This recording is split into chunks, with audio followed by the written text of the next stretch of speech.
ವಿನಯ್ ನಾರ್ವಾಲ್ ಅನ್ನೋ ಒಬ್ಬ navy officer. Vinay ನಾರ್ವಾಲ್ ಹೊಸದಾಗಿ ಹಿಮಾಂಶಿ ಅನ್ನೋರಿಗೆ ಮ್ಯಾರೇಜ್ ಆಗಿರ್ತಾರೆ.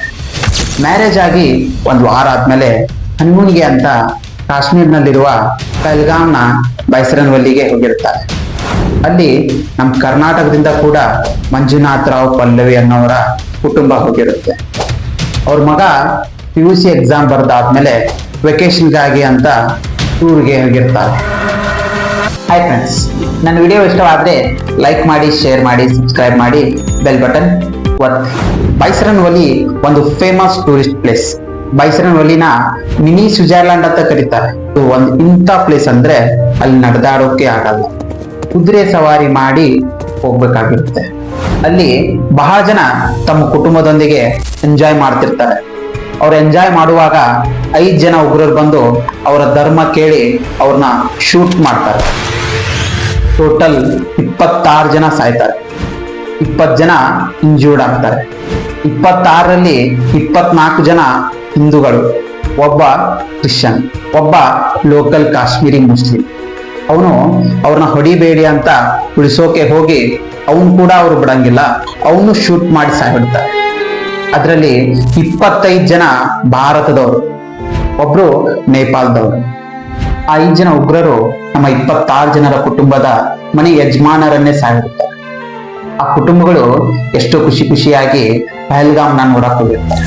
ಮಂಜುನಾಥ್ ರಾವ್ ಅವ್ರನ್ನ ಅವರ ಮಗನ ಮುಂದೆ, ಅವರ ಹೆಂಡತಿಯ ಮುಂದೆನೆ ಸಾಯ್ಬಿಡ್ತಾರೆ. ಅವ್ರ ಹೆಂಡತಿ ನಮ್ಮನ್ನು ಸಾಯ್ ಹೊಡೀರಿ ಅಂತ ಹೇಳಿದ್ರೆ ಆ ಉಗ್ರವ್ರು ಹೇಳ್ತಾರೆ, ಹೋಗಿ ಮೋದಿ ಅವರಿಗೆ ಹೇಳಿ ಅಂತ.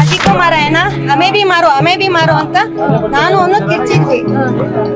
ಅವನು ಆಚೆ ಹೋಗ್ತಿದ್ದವನು ತಿರುಗ್ಬಿಟ್ಟು ನೈ ಮೋದಿ ಕೋ ಬದಾದೋ ಅಂತ ಹೇಳಿ. ಮತ್ತು ಮ್ಯಾರೇಜ್ ಆಗಿ ಒಂದು ವಾರ ಆದ್ಮೇಲೆ ಗಂಡನ ಜೊತೆ ಹನಿಮೂನ್ಗೆ ಅಂತ ಹೋದವರು ಅವ್ರ ಗಂಡನ್ನೇ ಕಳ್ಕೊಂಡ್ ಬರ್ತಾಳ ಅಂದ್ರೆ ಅವಳಿಗೆ ಎಷ್ಟು ದುಃಖವಾಗಿರ್ಬಾರ್ದು. ಅವತ್ತು ಎಷ್ಟೋ ಜನರ ಮನೆಯಲ್ಲಿ ರಕ್ತ ಕಣ್ಣೀರು ತುಂಬಿತ್ತು. ನಾವು ಅಷ್ಟಾದ್ಮೇಲೆ ಸುಮ್ಕುಂದಿರ್ಬೇಕಾ? ಇವಾಗ ರಿವೆಂಜ್ ಸ್ಟಾರ್ಟ್ ಆಗಿದೆ. ಆಪರೇಷನ್ ಸಿಂಧೂರ್. 7 ಮೇ ರಾತ್ರಿ 1 ಗಂಟೆ 5 ನಿಮಿಷಕ್ಕೆ 25 ನಿಮಿಷಗಳ ಕಾಲ ಏರ್ ಸ್ಟ್ರೈಕ್ ಆಗುತ್ತೆ. ಈ ಯುದ್ಧದಲ್ಲಿ ಬರೀ ನಮ್ಮ ಏರ್ ಫೋರ್ಸ್ ಅಷ್ಟ ಕೆಲಸ ಮಾಡಿಲ್ಲ, ನಮ್ಮ 3 ದಳಗಳು ಕೆಲಸ ಮಾಡಿದ್ದಾರೆ. ನಮ್ಮ ಇಂಡಿಯನ್ ಆರ್ಮಿ LOC ನಲ್ಲಿ M77 ಅವೆಂಜರ್ ನ ರೆಡಿ ಮಾಡ್ಕೊಂಡು ಇಟ್ಕೊಂಡಿರ್ತಾರೆ. ನಮ್ಮ Indian navy naval satellite intelligence ಇಂದ ಏರ್ ಫೋರ್ಸ್ಗೆ ಸಪೋರ್ಟ್ ಮಾಡ್ತಿರ್ತಾರೆ. ಮತ್ತು INS ಚಕ್ರ ಸ್ಕಾರ್ಪಿಯನ್ ಸಬ್ಮರೀನ್ ನ ಅರಬ್ಬಿ ಸಮುದ್ರದಲ್ಲಿ ಬಿಟ್ಕೊಂಡು ಯುದ್ಧ ಮಾಡೋಕೆ ಅಂತ ಕಾಯ್ತಿರ್ತಾರೆ.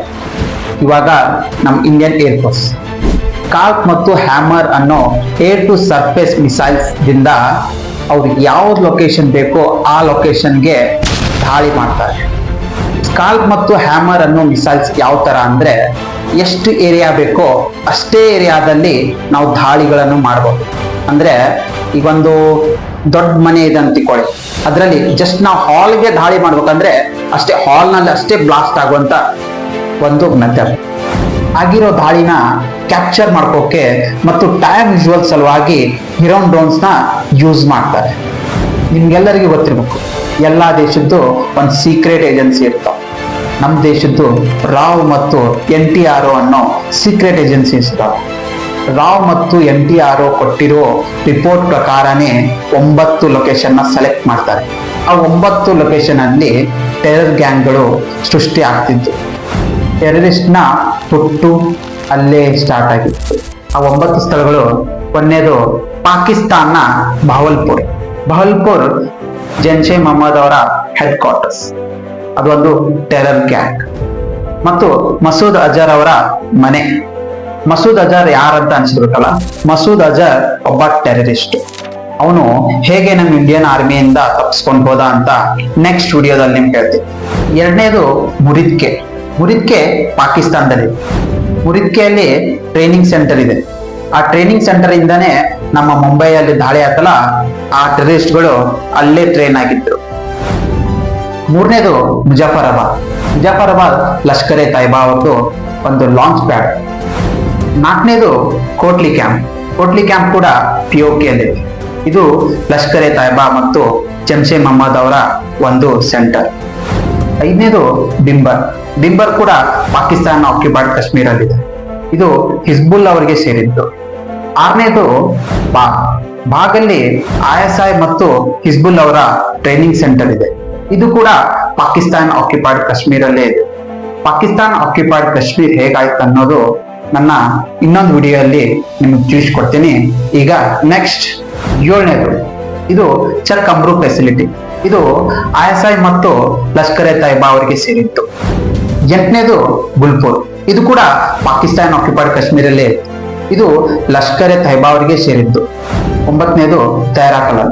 ಇದು ಕೂಡ ಪಾಕಿಸ್ತಾನ ಆಕ್ಯುಪೈಡ್ ಕಾಶ್ಮೀರಲ್ಲೇ ಇತ್ತು.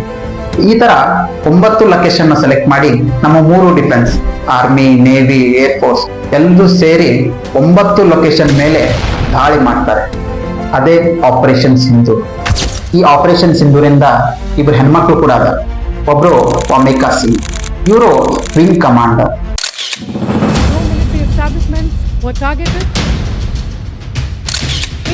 ಇನ್ನೊಬ್ರು ಕಲ್ನಲ್ ಸುಫಿಯಾ ಕುರೋಸಿ. रात 1:05 से 1:30 बजे के बीच 2025 की रात 1 ಇವರು first Indian woman army officer ಆಗಿರ್ತಾರೆ. ಯಾವುದಕ್ಕಂದ್ರೆ ಟ್ರಾನ್ಸ್ ಬಾರ್ಡರ್ ಮಿಷನ್ಗೆ. ಟ್ರಾನ್ಸ್ ಬಾರ್ಡರ್ ಮಿಷನ್ ಏನಂದ್ರೆ ಇಂಟರ್ನ್ಯಾಷನಲ್ ಬಾರ್ಡರ್ ನ ದಾಟಿ ಯುದ್ಧ ಮಾಡೋದ್ರಲ್ಲಿ ಆರ್ಮಿನ ಲೀಡ್ ಮಾಡಿ ಫಸ್ಟ್ ಇಂಡಿಯನ್ ವುಮನ್ ಆಫೀಸರ್ ಹೂ ಲೀಡ್ ಆರ್ಮಿ. ಇವರು ಮೂಲತಃ ಗುಜರಾತ್ ಅವರು, ಆದ್ರೆ ನಮ್ಮ ಗೋಕಾಕಿನ ಕಣ್ಣೂರಿನ ಸೊಸೆ. ಇದಕ್ಕೆ ಆಪರೇಷನ್ ಸಿಂಧೂರ್ ಅಂತ ಹೆಸರಿಡೋಕೆ ಕಾರಣ ನಮ್ಮ 26 ಜನ ಹೆಣ್ಮಕ್ಳು ತಮ್ಮ ಸಿಂಧೂರ್ನ ಕಳ್ಕೊಂಡ್ರು. ಅದಕ್ಕೆ ಆಪರೇಷನ್ ಸಿಂಧೂರ್ ಅಂತ ಹೆಸರಿಡ್ತೀವಿ. ನಾವು ಹಗಲೆತ್ತಲ ಆರಾಮ್ಸೆ ತಿರುಗ್ತೀವಿ, ರಾತ್ರಿ ಆರಾಮ್ಸೆ ಮಲ್ಕೋತೀವಿ. ಇದಕ್ಕೆಲ್ಲ ಮೂಲ ಕಾರಣ Indian army, Indian navy, Indian air force. ಇವರು ತಮ್ಮ ಜೀವಕ್ಕೆ ಜೀವ ಕೊಟ್ಟು ನಮ್ಮನ್ನ ಕಾಪಾಡ್ತಿರ್ತಾರೆ. ಇವರಿಗೆ ನಂದೊಂದು ದೊಡ್ಡ ಸಲಾಮ್.